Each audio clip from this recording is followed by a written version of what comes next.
코딩 자료를 SPSS 데이터로 가져와서 어떻게 편집하는가에 대해서 알아보도록 하겠습니다. 파일을 누르고 열기 메뉴에서 데이터를 누르면 파일 유형의 엑셀 파일을 눌러서 코딩 자료를 열어보도록 하겠습니다. 지금 엑셀 자료를 성공적으로 입력을 했습니다. 물론 이 상태로 분석을 해도 전혀 문제가 없으나 보다 효율적으로 진행을 하기 위해서 이름, 유형, 너비, 소수점 이하짜리, 설명, 값, 결측값, 열, 맞춤, 측도, 역할 이러한 자료에 대해서 정리할 필요가 있습니다. 샘플로 잘라서 보도록 하겠습니다.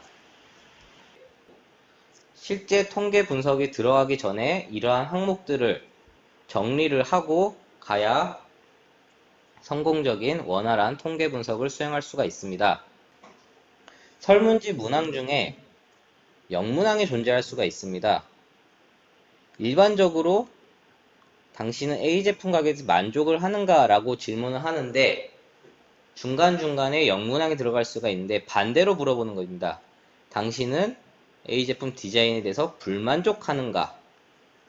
그렇다면은 만족하는 경우 그렇지 않다라고 응답을 해야 만족한다는 응답이 되는데 왜 이러한 영문항이 존재하는가 했을 때는 답변의 신뢰도를 검증하기 위해서인데 사람들이 응답자가 질문을 제대로 읽지도 않고 이렇게 줄을 그어버린다. 계속 5번으로 답을 한다라던가 4번으로 쭉 답을 하는 경우 이 사람이 질문을 읽고 답을 하였는지 안 하였는지 확인하기 위해서 이렇게 영문항을 넣게 됩니다. 그렇다면은 일반 문항 같은 경우 만족을 했기 때문에 5점으로 응답을 했고 여기 디자인의 경우에도 만족을 해서 1번이라고 응답을 했는데 이것을 그대로 코딩하는 것이 아니라 이 사람은 만족을 하고 있기 때문에 역코딩 하는 절차가 필요하게 됩니다. 역코딩의 예를 들면 나는 불만족하는가라는 질문에 대해서 매우 그렇지 않다라고 1점을 응답을 했을 경우에는 이 사람은 실제로는 매우 만족하기 때문에 5점으로 코딩을 해야 되고 그렇지 않다의 경우 4점으로 보통이다의 경우 3점으로 불만족한다라고 물었을 때 그렇다라고 했을 경우에는 불만족하기 때문에 2점 매우 그렇다는 1점으로 코딩을 하는 것이 역코딩입니다. 이렇게 그 설문지를 코딩하는 과정에서 일일이 직접 연구자가 코딩하는 과정에서 변환해서 코딩을 하는 방법도 있고 다른 방법으로는 처음에는 일일이 그대로 1점, 2점, 3점, 4점을 그대로 입력한 다음에 SPSS에서 역코딩을 하는 방법이 있습니다. 변환 메뉴에서 변수 계산 메뉴가 있는데 그렇다면은 1점짜리를 5점으로 코딩하려면 어떻게 변수를 수정을 해야 되는가? 6에서 응답값을 제외하면은 역코딩을 하는 것을 확인할 수가 있습니다. 1점으로 응답된 값에서 6에서 1을 빼면 5점으로 코딩이 되고 6에서 2를 빼면 4점으로 이런 식으로 하는 것이 역코딩의 한 예라고 볼 수가 있습니다. 변환 메뉴에서 변수 계산 메뉴가 있습니다. 변수 계산을 눌러서 역코딩을 할 변수를 보도록 하겠습니다.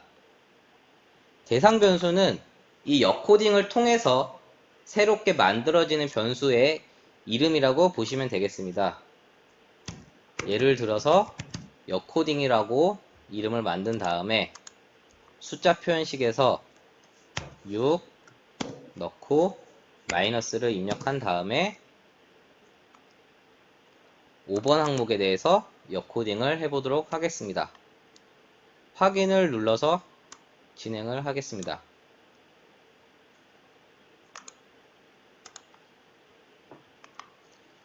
변수를 보게 보면은 역코딩 변수가 생성된 것을 확인할 수가 있습니다. 5번 항목에 대해서 역코딩을 했기 때문에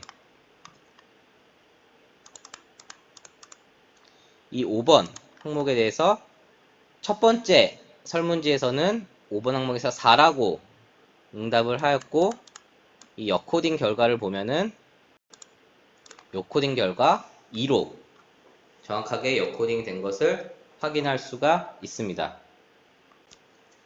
다음은 변수 계산인데, 예를 들어서 특정 변수를 측정하기 위해서 설문지 문항이 3가지 혹은 4가지 여러 가지 문항의 평균값을 통해서 측정하는 경우가 많이 있습니다.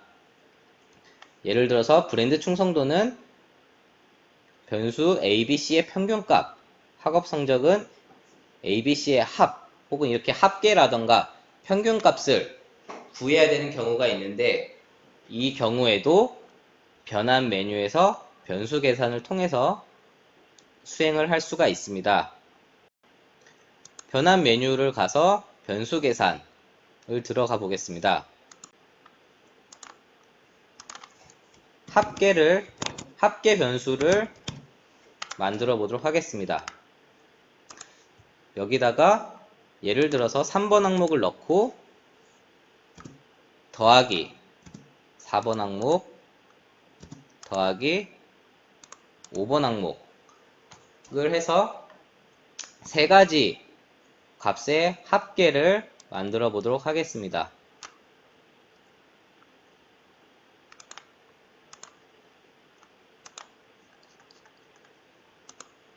합계 변수가 생성된 것을 확인할 수가 있고, 데이터를 보면은 3가지 변수의 합으로 이루어진 합계 변수가 구성된 것을 확인할 수가 있습니다.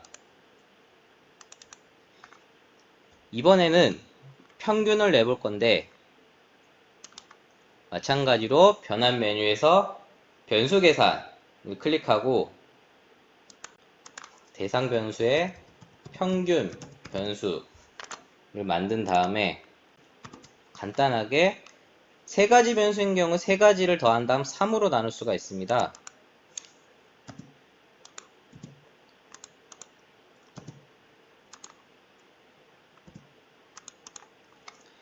세 가지 변수를 넣고 가로를 닫은 다음에 나누기 3을 하면은 3가지 문항의 평균치를 구할 수가 있습니다. 확인을 눌러서 수행해 보도록 하겠습니다. 여기서도 평균 변수가 잘 들어간 것을 확인할 수가 있고, 데이터 값에서도 평균 변수가 들어간 것을 확인할 수가 있습니다. 5가지 응답을 3가지 응답으로 재분류하는 경우가 있습니다. 리커트 5점 척도를 1, 2, 3, 4, 5로 했는데, 내가 3가지 응답으로 재분류할 필요가 있다 라고 했을 때는 이것을 일일이 다 하나하나씩 다 250개 혹은 뭐 몇백 개의 값을 다 일일이 재코딩하는 것이 아니라 변환 메뉴에서 다른 변수로 코딩 변경 메뉴를 누른 다음에 새로운 값을 설정할 수가 있습니다. 실습을 통해서 알아보도록 하겠습니다. 5번과 4번 값은 3으로 변환을 시킬 거고, 3의 값은 2로, 1과 2의 값은 1로 변환을 해보도록 하겠습니다. 변환 메뉴를 누른 다음에 다른 변수로 코딩 변경이 있습니다.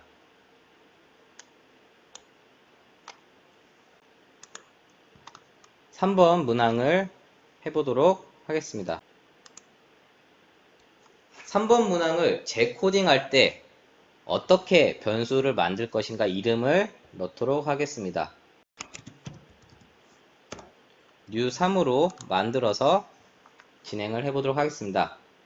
기존 값 및 새로운 값, 여기서 변경을 하는 것인데, 클릭을 해보면은 기존 값을 5번의 기존 값을 새로운 값으로 3으로 바꾼다고 추가하면은 입력이 됩니다. 마찬가지로 나는 4번의 값을 3으로 바꾸겠다 라고 해서 추가를 누르고 보통이다 3번의 값을 2번의 값으로 바꿔서 추가하고 2번 값을 1번으로 1번은 그대로 1번으로 이렇게 해서 일일이 하나하나 다 바꾸지 않더라도 한 번에 변수의 값을 수정할 수가 있습니다.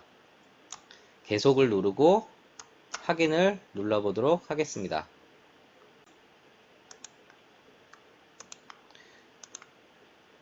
새로운 3번 문항이라고 변수가 잘 만들어진 것을 확인할 수가 있고